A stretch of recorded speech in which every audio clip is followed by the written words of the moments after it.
What happened the second time I made a huge mistake and honored my word and I did the right thing? How much did that mistake cost me?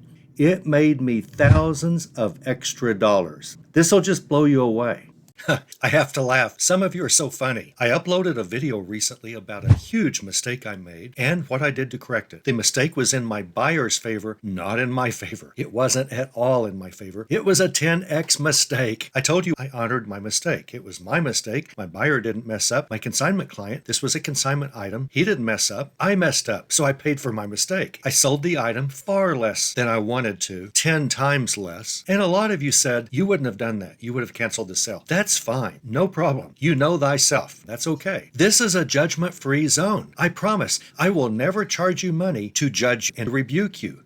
Judgment-free all the time. Seriously, I don't care. If you would have canceled the sale because you made a mistake, no problem. I can't do that. I don't feel comfortable doing that. I feel we should pay for our mistakes. I feel like I will never make that pricing error again. But during this video, I told you about a different mistake I made, and this is it. This is going to blow you away. You're really not going to believe this. I made another huge mistake a few years ago, and I'm going to show you the result of that. It was another consignment item. A neighbor, different one, had given me a huge, beautiful collection of pocket knives. He had collected them over the years, beautiful case knives, all sorts of beautiful pocket knives worth some money. And I had just started listing these knives. I probably had 50 of the 300 or so knives listed. And I was furiously trying to get them all listed. I was working hard learning about pocket knives. I didn't know anything about them. You know what it's like when you start listing something that you haven't listed before and that you know nothing about. You've got to do some research. You want to have a listing speak to the buyer. If the buyer is a collector of knives, you want to use knife terminology in the listing. It really makes a difference. The buyer really feels more of a connection with your listing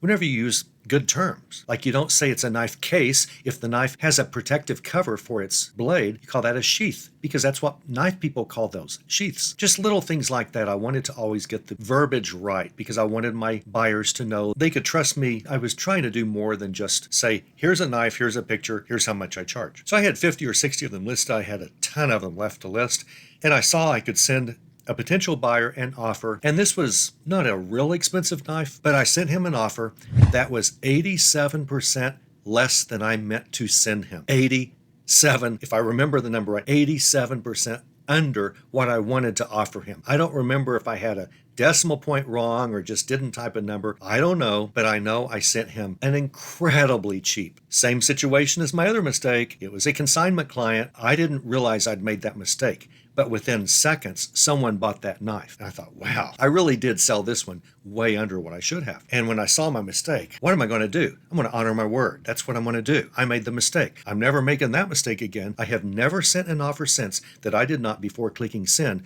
double check the price or the offer amount that I was sending. I now do that religiously. You should too. I'm not going to make this mistake again. I paid once and I consider that tuition, just like the mistake I told you I paid for in the last video where I made a 10x mistake. Well, the way my universe works is usually not all that great, but this time it really turned out to be amazing. I'm going to encourage you to honor your word and your mistakes because I want you to see what happened to me. It turns out the guy I sold the knife to is a popular collector of knives, and he has a popular YouTube channel all about knives that he finds and buys, teaches his viewers. It's a wonderful channel. I wish I were more into knives because I would watch every video that he did. So I've got this guy who's like a knife guru to thousands of people on his channel. 6,500. I think that's how many subscribers he has. More than my channel has right now, but he had the channel a long time. Well, before I knew about his channel, when I saw the mistake and I saw that he accepted my offer, I wrote him. And I said the same thing I told you on the last video that I did for that mistake. I said, wow, rats, I really messed this one up, didn't I? But a deal is a deal, and we will ship your knife to you in the morning well wrapped. That's exactly what I told the last video. You might remember if you saw that. And this guy wrote back and said, wow, thank you. I appreciate your honoring your word. And what did I do when it was the end of the month, ready to pay my consignment neighbor? I paid them the full price that they would get had the knife sold for the price that I should have sold it for. I'm not going to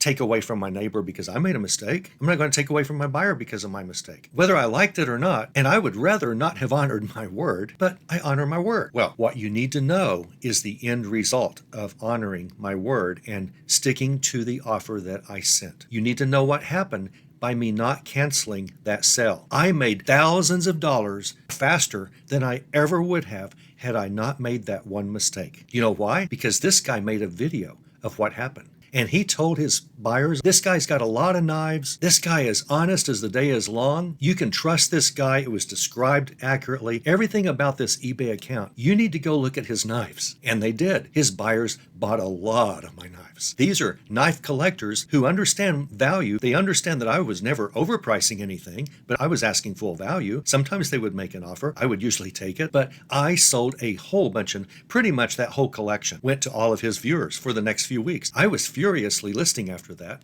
because of the video he made, and I'm about to show it to you. It's going to appear at the end of this one. This is going to blow you away. So here's what I want you to do. As you're watching this video he made about me and my stupid blunder, as you're watching this, let me ask you, was it worth me losing 87% of the value of that one knife in order to make thousands of dollars? That's what happened. Would I have sold all my knives eventually? Yeah, but not as fast. These guys bought them up. Why wouldn't they? They had a guy they trust say, you can trust this seller. So for weeks and weeks, people would go watch his new videos, watch the one where he talked about me, and they would just go to my channel and start buying. Now, my selling account at the time was called Printy Products because I had an Amazon account and I had a trademark name and I was trying to build a brand, and that was dumb. Well, selling on Amazon was dumb and not very profitable for most people who try. But once I closed out my Amazon account, I changed the seller account, the one where I sold these knives, but you'll hear the name Printy Products, and that was what my eBay store was called. So hang on, because you're about to see how an 87% pricing error that I made, but I stuck to and I honored my word. You're going to see how it made me thousands of dollars very quickly.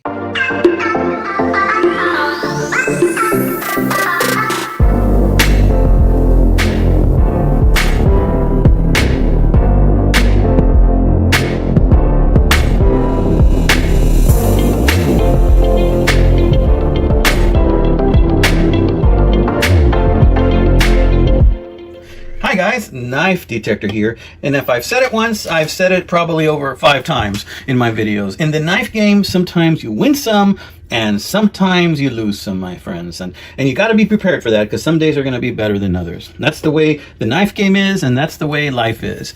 And a couple of days ago, or rather about a week ago, I had one of those good days. I received an offer and on my phone, and it just popped up. I got an offer from the seller for 87% off the price. So I immediately opened up the offer, and then I saw, well, what knife was this? Because sometimes I put knives on my watch list, right, that I really, really like. And this one was going for something close to 40 bucks. I think it was $37.99 plus shipping. And then they were offering it to me for $4.73 plus shipping. So the first thing I did was, let me check the shipping cost. What's the shipping on this? Shipping isn't 40 bucks, is it? No, shipping was like $4.99. So I was going to get this beautiful United Cutlery, probably I think from the 1980s, late 80s, 90s, early 90s, gunboat canoe. And I was going to get this beautiful bone-handled, looks like pick bone-handled knife for $4.73. Well, obviously, I took the seller up on the offer, and I just went ahead and I bought it, and I agreed to the price. I accepted the offer, and bam! And then about an hour later, I noticed I got an email from the seller. And here's the seller. Let me put their information up right now.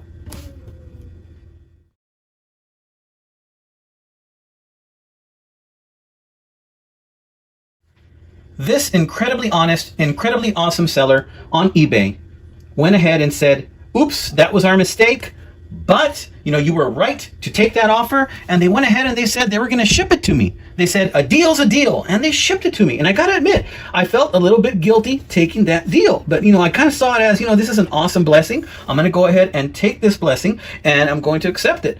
And I want to thank that seller right now in this video. I sent them a link to this video because I want them to see it too. And I want to share their information with you. And they went ahead and they contacted me and they said, hey, Knife Detector, we went ahead and we checked out your channel. Guess what? We are selling a bunch of knives. And they said, we're selling a bunch of knives for this older couple that's retired, and they're trying to let go of some of their things to facilitate their retirement. So I said, well, to myself, I said, well, you know what? I have the most perfect audience to see this video. So pay attention to the description. I'm going to put a link to their site. And on their site, you're going to see a lot of goodies, guys. And a lot of those goodies are knives that they're trying to sell on behalf of an older couple that's trying to liquidate some of their items, right? So please pay attention to that eBay seller. Check it out. If you're a knife detector like I am, please check out that video. Now, take a look at this beautiful gunboat. Look at that beautiful spear point blade. First of all, how long is this thing in the closed position? In the closed position, this knife is 1, 2, 3, 4, 4.5 inches, maybe even 4 5/8 inches long in the closed position. Now that is a gunboat, my friends. Look at that, gunboat canoe, United Cutlery, which is a Japanese brand. And there it is. It says UC, United Cutlery, 422 surgical steel, Japan. Mirror polish on that. I don't know what kind of steel it is, but I'm guessing it's 440. Look at that sheepfoot. Have you ever seen a prettier sheepfoot than that? Well, probably, right? But still, look at this.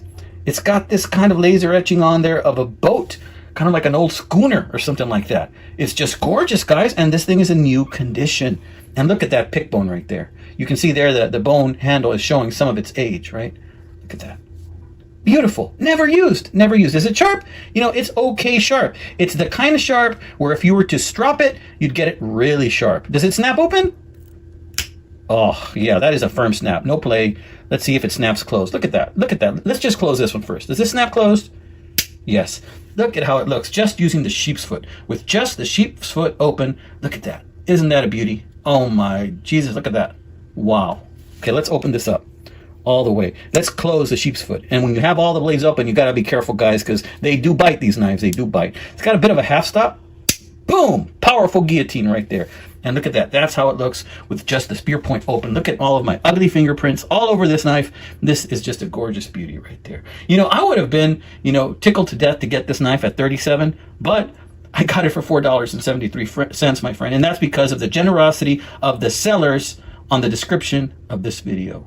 So I just wanted to show you this quick video on a Saturday and show you guys that these bargains are out there. These blessings are out there. So go out there, check out this seller, check out the seller, check out their items, guys. And if you can, throw a little business their way. They're honest people. All right, amigos, this has been another one from the Knife Detector. God bless you, my friends. FYI, there is going to be a giveaway coming up soon. I got about 1,900 and something subscribers. I'm set to be hitting 2,000 by close to Christmas. So you know what that means. It's going to be another Knife Before Christmas. 'Twas the Knife Before Christmas giveaway coming up. And you know which knife I'm going to give away at that point.